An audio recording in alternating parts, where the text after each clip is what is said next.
In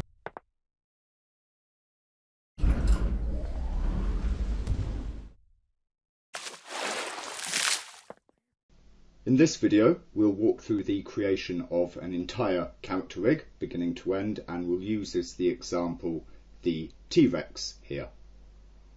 First of all, let's just have a quick look at him here in Modeler. We can see that I've done some weight maps for him. Now, because he is just a skeleton, he doesn't need any kind of smooth weights. There's no kind of complex weighting needed. He's not a particularly organic deformer. As such, you can see that we have weight maps like this. There's the left thigh there and the main body of the left leg. The area that would be the same as the foot there on a humanoid character, the tarsal bones.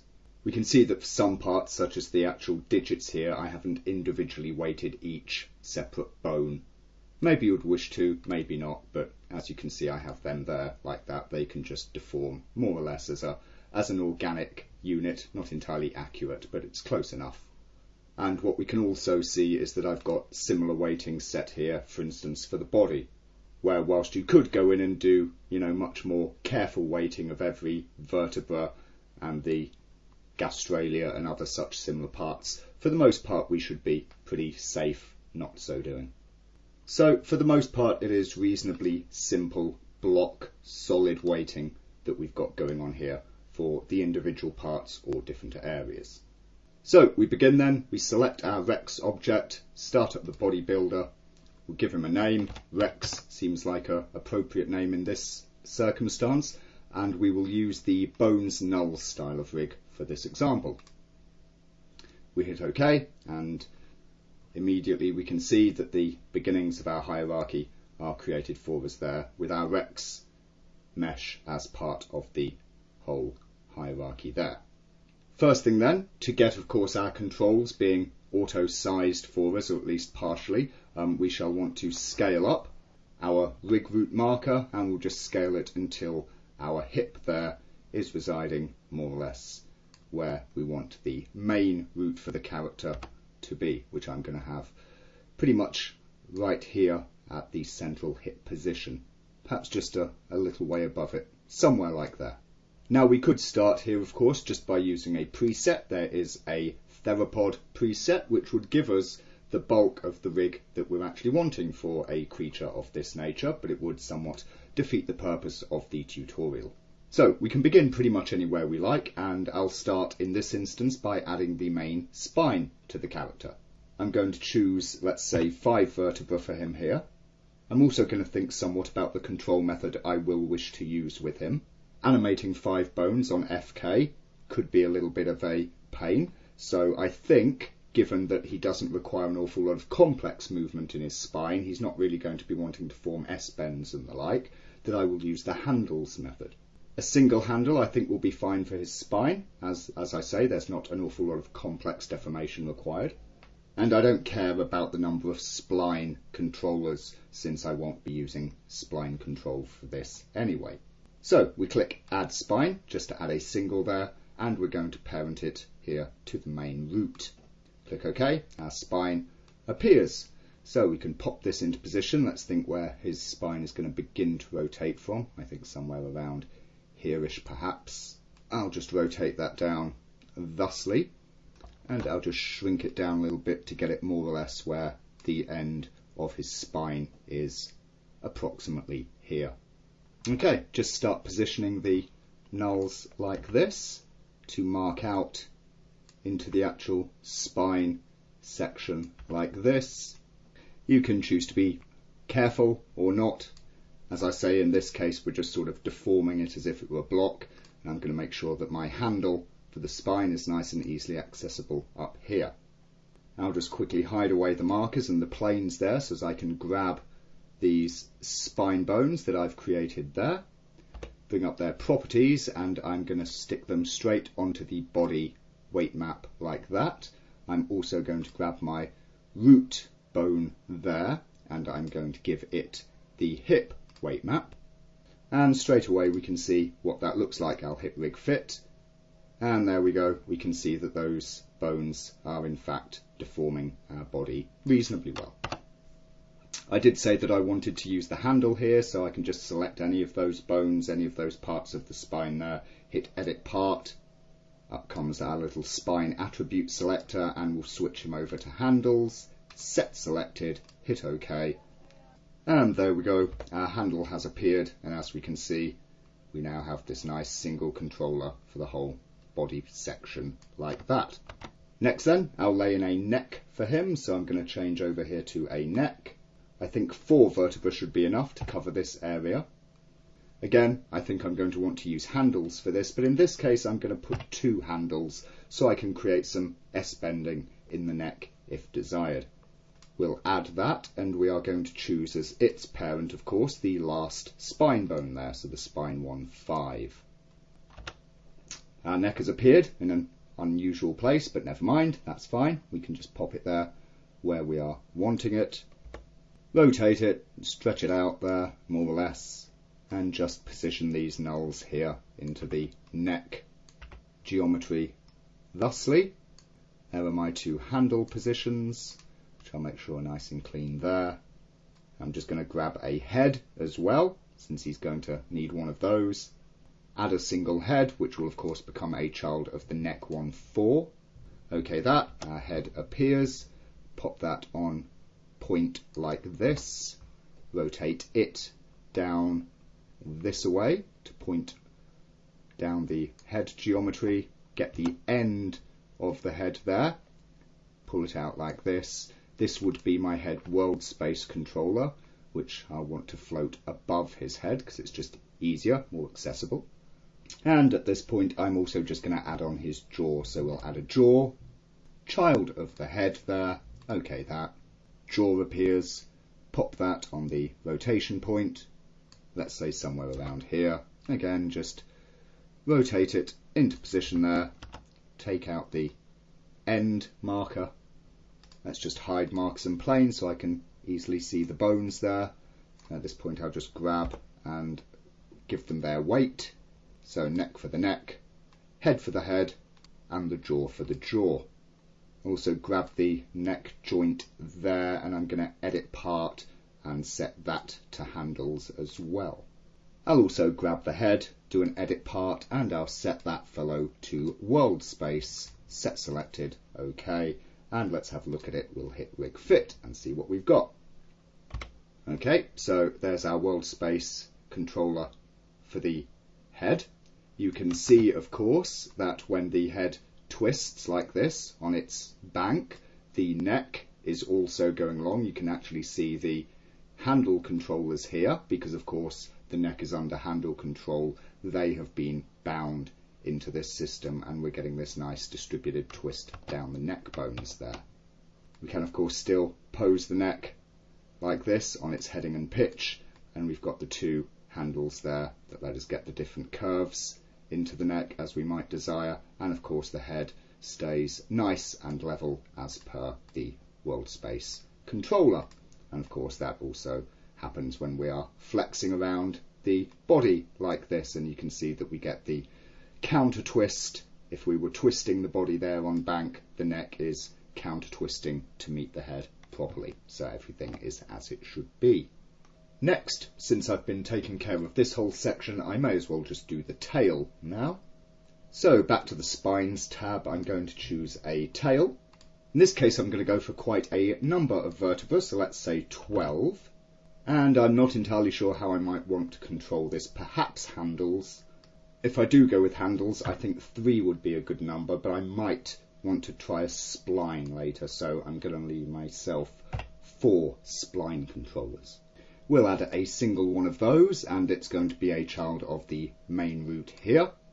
There we go, there's our tail system there, so I'll just sort of plop that here and just scale it out. It's probably a bit crazy if I scale it out so big, so I'm going to go to the extra effort of actually positioning all of these things out in space like this. So this guy can go here, and I'll move the tip out to the end just like that, rotate that point, get it on point like this, and then just start spacing these nulls along the length of the tail geometry to try and get a good fit, a good spacing of the individual pivot points along the length of the tail. In case you're interested in a case like this, it might be worth noting that T-Rexes actually have a stiffened tail as you go further down the length of it. The maximum flexibility is here at the base. As you get right down to the end, its tail is almost completely rigid, or at least it would have been in real life. So I prefer quite a tight spacing here, perhaps at the base, and a more spaced out spacing as we go further down the length of it. But of course, setting up your own characters, the choice is entirely yours, and I'll just position these control points for the handles out here like so. Again, I'm just going to make sure I've got all of the bones there for the tail and give them the appropriate weight map like this. Just do a quick rig fit and we can see that the tail is in fact functioning just so. We can have a look at it in spline mode if we like. I could go to handles. I'm going to go straight to spline here, set selected.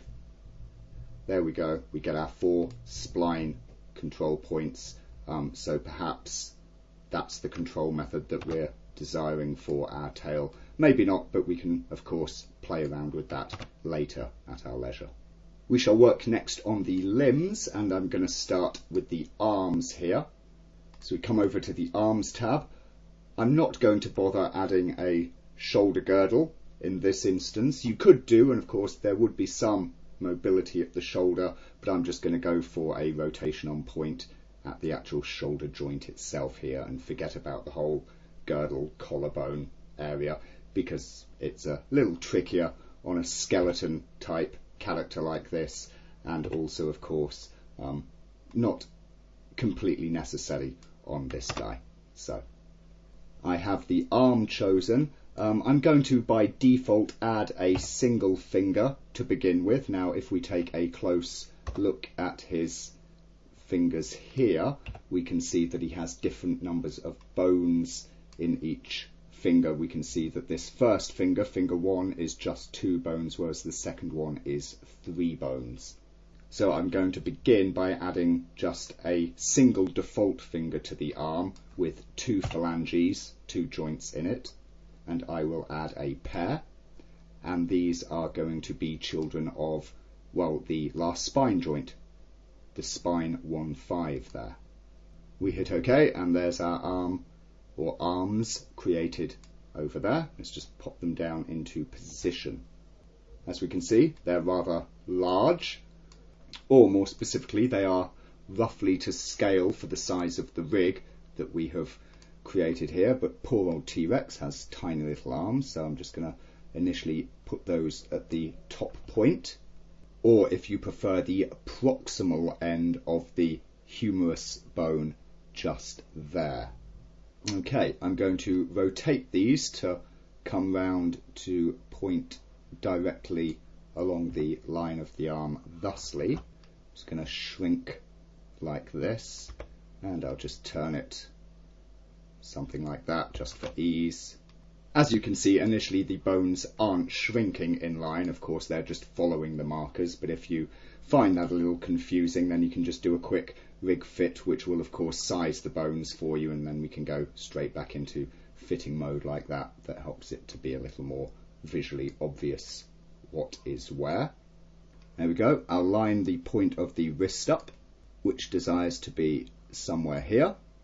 I'm going to twist that through 90, or rather negative 90 as it needs to be here on the pitch, just so as it is flat, oriented, as you can see the plane marker for the hand there, thus. And I'm just going to put the elbow into position like this. Now the hand, of course, we have a hand bone here.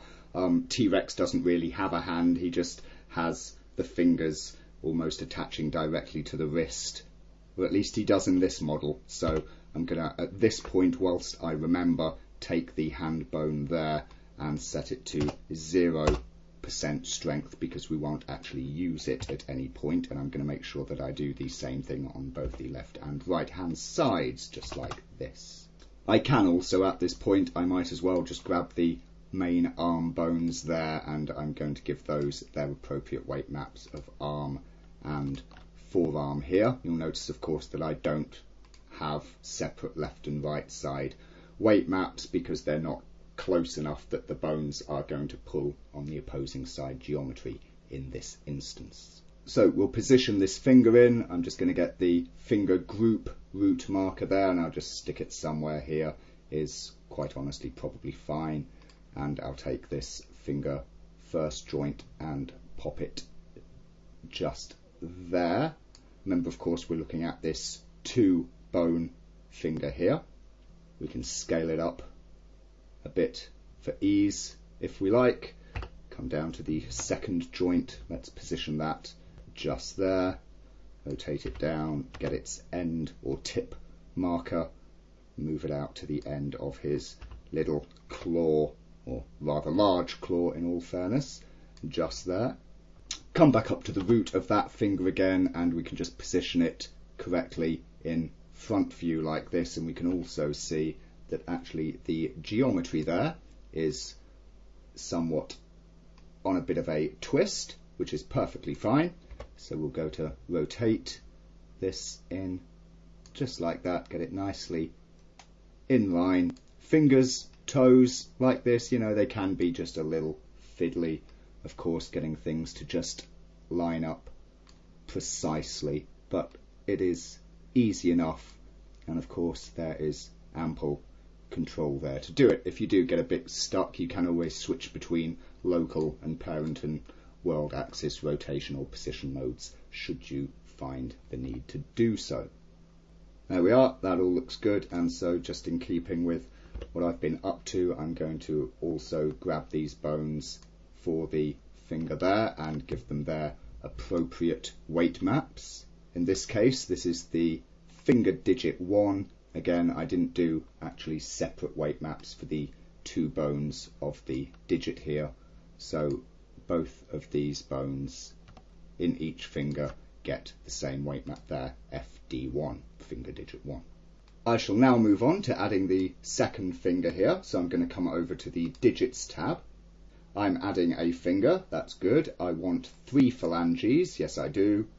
And I'm going to be adding just a single digit, but I'm going to be adding a pair. So click on pairs there. And because we already have a finger group that's been created when we created the arm there, then I'm going to choose the left finger group root 1 here as the parent. And of course, because I'm adding a pair, that will add across the 2 sides. And so I get a left hand side added over here to the left hand. And we can see, similarly, I have a right one that's been added correctly there for us. So, much the same as we just did, let's get this and position it into our second finger here. Just get those markers and pop one there, pop the other one here, rotate it down like that, and bring the tip marker out somewhat like this. Again, go into the frontal view and just make sure that we are lined up nicely with the digit 3-dimensionally like this, and that looks pretty good as is to me. So again, I'll just do those bone weights, so I'm grabbing the 3-digit bones here for both the left and right hand sides. Grab their properties, and they are going to be the finger digit 2. We'll give this a look. Let's hit rig fit. You can see what we have. Okay, there's, yeah, brilliant. So we've got the arm working there, and there's his forearm turning like this. And if we grab the finger bones here, yeah, we can see that they are functioning just nicely. For the fingers, since they don't do an awful lot, there's not an awful lot of, mobility in T-Rex fingers here. They don't need to do anything particularly complicated. Maybe if this were a cartoon Rex or something, but in this case not. So I'm going to just select any one of the old finger bones there, go to Edit Part, and I'm going to set these to FK digit. Hit set all, so that'll just do all of the fingers there. And what we now get, of course, is the ability to just grab the first digit of any hand, or any finger rather, the first phalanx, I should say, of any finger, and we see that that operates the entire finger for us like that, and that's been set up nicely for both the left and right hand side digits. Wonderful. With all that done then, the only part left to do are the legs and feet. So we'll pop on over to the legs tab. The T-Rex here has a digitigrade leg, so we'll select that from the anatomy drop down. I'm not initially going to add any default toes. I'll explain why in a brief moment, and so with that I'm just going to click add pair. The legs are children of the main root, and there we go, our legs are added in for us, so we can start positioning them. I can get this nice and round on the point of the hip rotation there, and we can just start positioning the legs and their pivot points like this. So we have the knee and ankle there, of course, and the toe point will be here at the end of the metatarsals. Foot sole, of course, we bring down to the base flat position there. I'll just move it forward somewhere under the main foot like this. For a character such as this, the tip and edge rotation points of the foot might not be so important, but it always pays to have a go. You never know what sort of effect you might get out of it. Just to get the inner and outer edges there, I want to make sure that I've got the legs nicely in line there. So I can get, let's just put it right to the sort of outer bounds of the toes there, more or less like that. Our actual IK reverse foot controller is nice and free, and that looks pretty good. So I'll go through and I'll weight the legs, and because these are close together, we can see that I do in fact have left and right hand side weight maps for them there. Now when we get onto the toe bone, the main toe bone here, of course, you know, in something like a humanoid that's perhaps wearing shoes, then you just have this single piece toe. Of course, here in the Rex, it isn't going to make a difference. Just like the hand, we're not really going to actually use it to deform our mesh, so we'll set its strength to 0. And so then, with the weights set on both sides there, we can just have a little peek at what we've got, if we are so desiring. Of course, the legs default to IK manipulation, and we can see there that our legs are indeed working quite nicely. We can grab our reverse foot controls and see that we've got, of course, the leg press effect there, and of course the tip from the different points like this. So let's go back into fitting and let's get these toes added in. What we see, of course, in all theropods is that they have 4 toes, and toe number 1 is analogous to our own big toe, and that would be this fella here, but of course it's not connected down at the main base. In the case of the T-Rex, there's no weight put on it at all, it's just sort of dangling there. In the case of other dinosaurs like Velociraptor, then of course that's the toe that's got the big killing claw on it. So again, it's not used for walking on, and it's held in more or less this same position, except it's got more use. And in the case of something like a bird, then this first toe is actually migrated around the backside here to allow the foot to grip opposably so as it can perch on a branch. But this is why I did not add the toes initially. It's because I want this to be the first toe. I could have just added toes initially, or at least a toe, and started down here and let this be toe number 4. If one is getting technical, this is normally referred to as digit 1. The innermost is digit 1. So that's why I've gone the way that I have gone. And so what I'm going to do is come over to the digits tab. I'm going to choose to add a toe. This bone up here should be fixed. So again, it's only 2 phalanges. And I'm going to add a pair like that. And this first toe is an immediate child of the ankle, so I'll find my either left or right ankle there, hit OK, And there we go, a pair of toe wands which are added to the left and right legs appropriately. So I'll just get these down into position. This is easier from the side, but it's a bit hidden, so I'll switch to just front face wireframe so that I can hopefully see more or less what I'm doing. And I want that to root pivot around there. Let's just turn this down like this. Scale it up a bit just to make fitting a little quicker and easier. That pivot point will go somewhere around here. And of course we'll drag out the tip like this here. Come back to my shaded so that I can see it a little better. And of course this is at a funny sort of angle in this model, but that's fine. We can correct for that. I'm going to use the local axis rotation mode there for it. I can just spin around.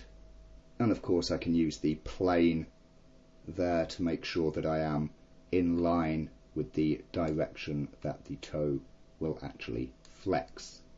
Okay, so that's toe 1 taken care of. Now we'll take care of these other toes.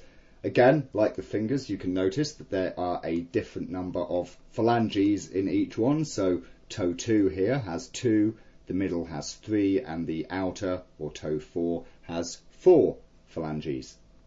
Now, I do want these to be grouped, so I am going to create a toe group because I want to have the benefits of having them all linked and operate within a single group if I chose to use them as IK toes or what have you. Start out with just the 2 phalanx toe there, and I'm only going to add the 1, so add the pair. This shall become a child of the actual toes itself, so of course that main toes bone which we are not here using. Even though we're not using it in a deformation sense, it still performs a mechanical function within the rig. And of course these individual toes come off of it, so to speak. So we'll add that there. And there it is. We'll just pop it over roughly like this. Of course I've got the group root marker selected there by default initially, so I'll just pop that. Since of course this group root marker is where the spline group root and the IK control group root will be, I do want to get it in a place where I can access it, and also of course where its point of rotation makes some kind of sense. And I'll just grab the toe 2 root there, and we'll just start to fashion that roughly into its position like that. In the meantime, I'm just going to add the other toes, so I'm going to add a 3 phalanx toe. Remember of course to uncheck group because I don't want to create a new group. So of course I now add a pair of those, and I choose the toe group root as the parent. Click OK.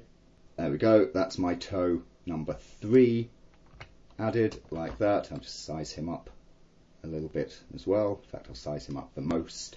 And then we're going to add a 4 phalanx toe, again single pair, and a child of that same toe group root. And there we go, there's that guy.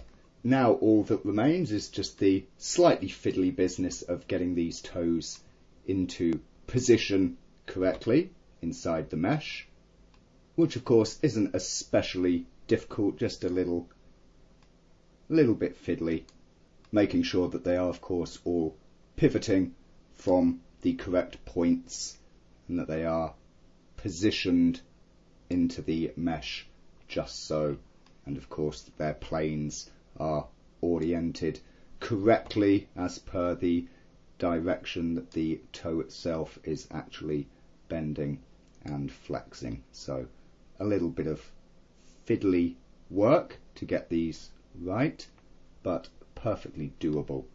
You of course don't get such fine control over movements when you are operating in perspective view like this. Things tend to jump around a large amount.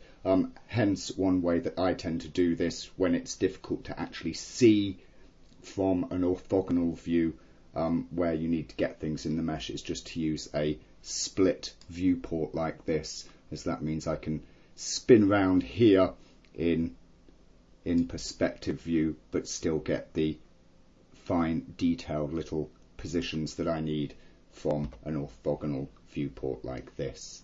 So there we go, get that guy in like that, and we can see that I've got him pretty much dead bang where I want him. I just need to take his tip out to the end of the toe like that. So there we go, as if by magic and a wee bit of fiddly placement later, I've got all of the toes positioned in nicely like that. So I'll just do the weights for them. Again, I'm going to hide the markers and the planes here. Again, because they are so close to one another, and in the case of toe 2 there are overlapping, I do have separate left and right hand side weight maps. So that's the left digit 1 up there. This here would be the left digit 2. The left digit 3, I'm sure you're getting the pattern by now. The same there for the right side, and we can hit rig fit. And there we go, our character rig is done, and we can see that, yup, our toes are all coming along there now as well. And of course, if we select the bones, then we can flex them, and yup, our toes are indeed working. All that remains is to choose a control system for this foot. Then the regular foot control leaves a little bit to be desired. It's not terrible. This works well for a humanoid biped, but for something like this, it's less than ideal. We can have a little look at IK, so let's go to edit part, and we'll set the digits here to just be IK, and we'll do a set all.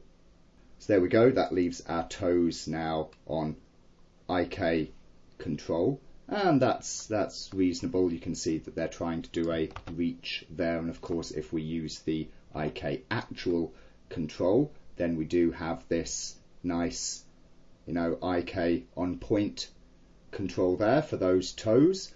That could be ideal. This might be just what you want to use, and as an animation control you might find that this is perfectly lovely and wonderful to work with.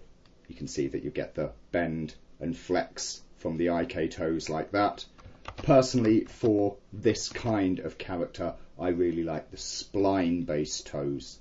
So I'll just select any of the bones there, edit part again, come over to spline, set all, OK.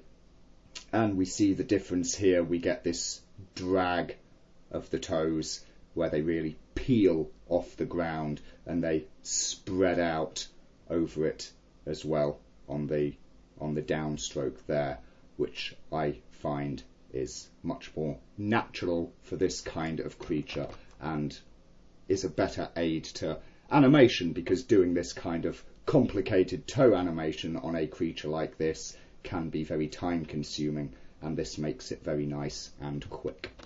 It is of course a bit rubbish up here on digit number 1, on toe number 1. So quite frankly, for that toe I prefer to just use what we used on the fingers, FK digit. So select FK digit and just set selected this time. And so now, whilst the main toes that are in ground contact are operating on spline, this toe, should we wish to use it, can just be used from the single digit control like that. And there we go. We are done. Our rig is complete. We can see that the whole guy works really nicely here, and everything is as we want it to be. We can do any tidy ups at this point. Perhaps if things like these toe points for the tip toe and heel weren't desired, we could hide, lock those, what have you. These toe bones, these main toe bones, which we aren't actually going to be using, they might be a bit of a visual distraction, so the easiest thing to do with those is to bring up their properties and just shrink them down to something pathetically tiny like 0.1 millimeters, something of that nature. And so there it is. In very short amount of time, we've got a highly functional, very easy, quick and fun to animate T-Rex rig, which of course would have taken us a long time to build manually from scratch. We've been able to work through different control options, the spline, the handles, the IK or spline for toes, and things of that nature. And there we have it, the simplicity, the ease and the power of building a full character rig using the Rig It body builder.